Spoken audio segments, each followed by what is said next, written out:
ሰላም ጤና ይስጥልን ውድ አድማጭ ተመልካቾቻችን እንደምን ውላችኋል። ይህ ሚኪያስ ሚዲያ ነው። ለዕለቱ ይሆናሉ ያልናቸውን መረጃዎች ይዘን ወደ እናንተ መጥተናል። በቅድሚያ ግን የዩቲዩብ ቻናላችንን ሰብስክራይብ እንድታደርጉ በአክብሮት ጋበዝን። ስለምትከታተሉን በቅድሚያ እናመሰግናለን። በትናንትናው ዕለት እንግዲህ የህወሓት ቃል አቀባይ መግለጫ ሰጥተዋል። በዚህ መግለጫ ላይ የተለያዩ ጉዳዮችን አንስተዋል። ከፌደራል መንግስቱ ጋር የተገናኙ ሀሳቦችን ወይም አቋሞችን እንዳንጸባረቁ እንግዲህ የተለያዩ የመረጃ ምንጮች አመልክተዋል። እንግዲህ የህወሓት ድርጅታዊ ዋና ጽሕፈት ቤት ቃል አቀባይ የሆኑት አቶ ሚካኤል አስገዶም ለሚዲያዎች በሰጡት መግለጫ ባለፈው እሁድ የወጣውን ከህወሓት ማዕከላዊ ኮሚቴ የተሰጠውን መግለጫ በተመለከተ ሰፊ የሆነ መግለጫ ወይም ማብራሪያ ሰጥተዋል። በዚህም መሰረት የህወሓት ማዕከላዊ ኮሚቴ የ2017 ዓ.ም አፈጻጸም በዋናነት ሲገመግም የ2018 ዓ.ም እቅዶችንም እንደዚሁ አያይዞ ምልከታ ማድረጉን ተናግረዋል። ህወሓት ከመበታተን አደጋ በመውጣት ወደ ጥሩ ቁመናና ትክክለኛ ጉዞ በመሸጋገር ላይ እንደሚገኝ ቃል አቀባዩ ገልጸው ድርጅቱ ከውስጥ በኩል ወይም ደግሞ ከውስጥ አመራር ክህደት አጋጥሞት እንደነበርና በመበታተን አደጋ ደረጃ ላይ ደርሶ እንደነበረም በተደረጉ የተለያዩ የግምገማ መድረኮች አማካኝነት የድርጅቱን መርህና መስመር ይሉታል እነሱ እና አጠቃላይ የሆነውን ህዝብን በመካድ ሲንቀሳቀስ የነበረው ቡድን ሙሉ ለሙሉ አፈንግጦ መውጣቱን እና ይህም ጎልቶ ሊወጣ እንደቻለ ተናግረዋል። በዚህም ዙሪያም ደግሞ በህዝብ በኩል መረዳትን ለመፍጠር ጥረት ማድረጉንና እንደዚሁም ደግሞ እነዛ ከድተዋል የተባሉትን አካላት በቀጣይ ትምህርት ወስደው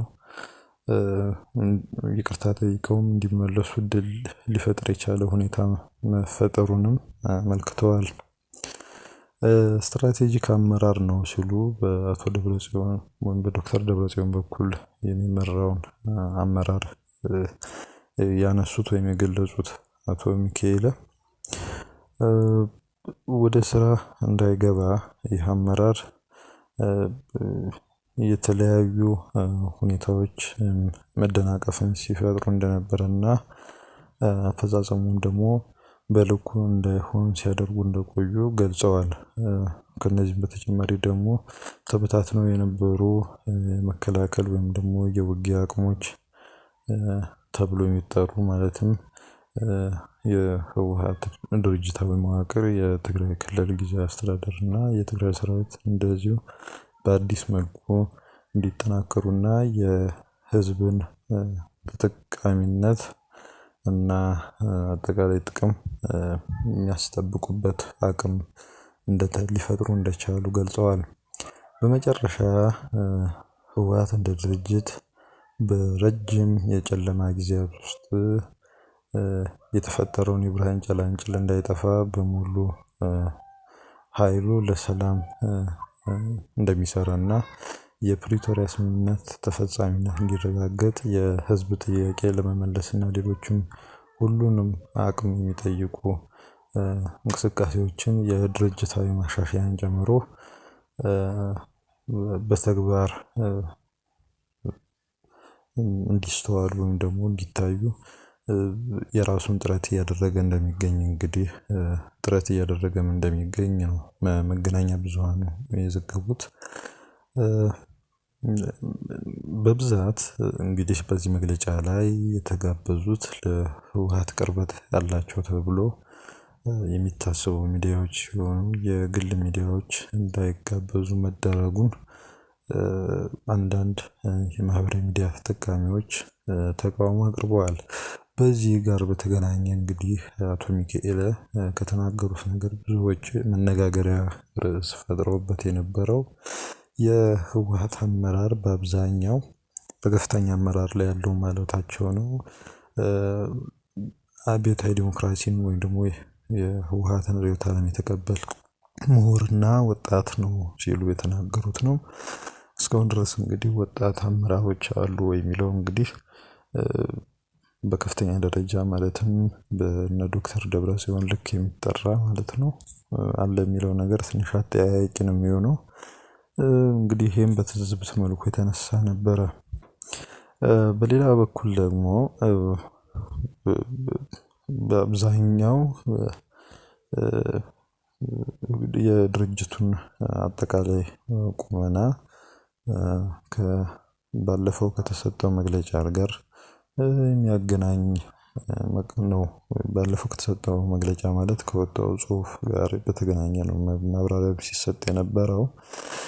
ድርጅቱ ከመጠናከሩ የተነሳው ወፍሪ እምቢታ ወይም ደግሞ የእምቢታ ዘመቻ ወደ ተሰኘ እንቅስቃሴ ለመሸጋገር መቻሉና ደግሞም በዚህ አማካኝነት ከጫፍ እስከ ጫፍ ህዝቡ ትግሉን በማጠናከር እምቢ ለክህደት ለብተና እንደዚሁም ደግሞ ለመከፋፈል በማለት እንዲንቀሳቀስ ማድረጉን እንደዚህ በዚሁም ደግሞ አዲስ ተሞክሮ የታየበትና ወደ በትግራይ ውስጥም ደግሞ ከፍተኛ ተስፋ የፈጠረ ሁኔታ መንቀሳቀሱም ነው የተፈጠረው።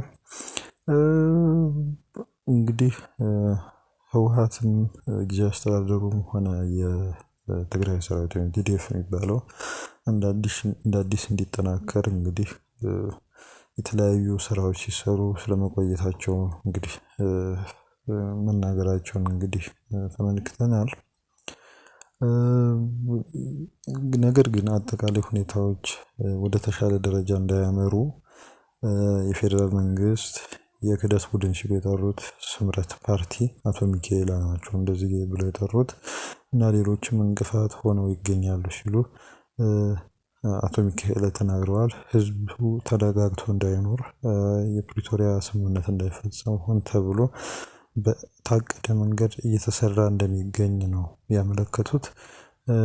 ለአብነት ያህል ተፈናቃዮችና ስደተኞች በከባድ ችግር ውስጥ እንደሚገኙ በተለይም በትግራይ ደቡባዊ ዞን ውስጥ እስካሁን ድረስ 5 ወረዳዎች በኮማንድ ፖስት እየተዳደሩ እንደሚገኙ የህዝብ ወይም ደግሞ መደበኛ የመንግስት አገልግሎት እየተሰጡ እንዳልሆነና ሰላም ለማስከበርም ስራዎች እየተሰሩ እንደማይገኝ ነው የተናገሩት። ይሄም ደግሞ እየተሰራ ያለው ከላይ በተጠቀሱት 3 አካላት አማካኝነት ነው በማለት አቶ ሚካኤል ወቅሰዋል። እንግዲህ ከላይ ብዙ ነገሮችን ጠቅሰናል። በመጨረሻ ግን ከዚህ ጉዳይ ጋር በተገናኘ ለፌደራል መንግስትም ሆነ ለሌሎች አካላት በተደጋጋሚ ጥሪ ሲቀርብ እንደቆየ በመግለጫቸው ላይ አውስተዋል አቶ ሚካኤል ማለት ነው። የህወሓትን መግለጫ በተመለከተ ያቀረብንላችሁ ዝርዝር ያለ መረጃ ይሄን ይመስላል። በሌላ በኩል ደግሞ ብዙዎች በረከት ገበሬዋ በሚል ስም ነው የሚያውቋት። ሙሉ ስሟ በረከት ወርቆ አደራ ትባላለች። እንግዲህ እቺ በግብርና ስራ እውቅ የሆነች ሴት በተለያዩ መገናኛ ብዙሃን በኩል በመቅረብ የተለያዩ በጎ አድራጎት ስራዎችን እንደሰራች ወይም ደግሞ እየሰራች እንደሆነ ስትናገር የቆየችው እንስት ለእስር መዳረጓን እንግዲህ ለማወቅ ችለናል። ከዚህ እንዲያውም በማህበራዊ ሚዲያ ላይ ለጠቅላይ ሚኒስትር አብይ አህመድ ከእድሜዋ ተቀንሶ ለእርሳቸው እንዲጨመር ፈጣሪን እየለመኑ እንደሚገኙ መናገራቸው በብዙዎች ዘንድ ትችትንና ውግዘትን አስከትሎባት ነበረ። እንግዲህ ከቅዳሜ ህዳር 13 ቀን 2018 ዓ.ም አንስቶ ወይዘሮ በረከት ወርቁ በእስር ላይ እንደምትገኝ እንግዲህ የተለያዩ መረጃ ምንጮች አመልክተዋል። እሷ በእስር እንድትዳረግ የሆነችበት ምክንያት ደግሞ በቅድሚያ በአክሲዮን ስም ከበርካታ ሰዎች ከፍተኛ መጠን ያለው ገንዘብ በማጭበርበር ከኦሮሚያ ኢንቨስትመንት ኮሚሽን ከኦሮሚያ ክልል ማለት ነው ጋር በተያያዘ የተፈጸመ ማጭበርበር በተለያዩ ቢዝነሶች በሳቸው ወይም በሷ ቢዝነስ አማካኝነት የተፈጸሙ ከፍተኛ የማጭበርበር ስራዎች እና ከዚሁም ጋር በተገናኘ ደግሞ በርካታ ኢንቨስተሮችን በማጭበርበርና በማምታታት ነው ተጠርጥራ የታሰረችው። እንዲሁም ደግሞ ከታላላቅ ባለስልጣናት የመንግስት ባለስልጣናት ጋር የተለየ ትውውቅ እንዳላት በማስመሰል የተለያዩ ሰዎችን በማቅረብ ሐሰተኛ ኢንቨስትመንት ስምምነት በመፈጸም በማስፈራራት ተጎጂዎች ወደ ህግ አካል ሄደው እንዳያመለክቱ የመከላከያ ስርዓት በመዘርጋት ወዘተ በሚሉ ወንጀሎች ተጠርጥራ በቁጥጥር ስር መዋሏን እንግዲህ የተለያዩ መረጃ ምንጮች አመልክተዋል። እስካሁን ድረስ ፍርድ ቤት ቀርባለች ወይ የሚለውም እስካሁን የተገኘ መረጃ የለም። አሁን ግን በእስር ላይ እንደምትገኝና የታሰረችበት ቦታ ግን እስካሁን እንዳልታወቀን እንግዲህ ለማወቅ የቻልነው አዲስ መረጃዎች ሲኖሩ እንግዲህ ወደ እናንተ እንመጣለን። ውድ አድማጭ ተመልካቾቻችን የዩቲዩብ ቻናላችንን ሰብስክራይብ አድርጉ፣ አብራችሁን ቆዩ። መልካም ጊዜ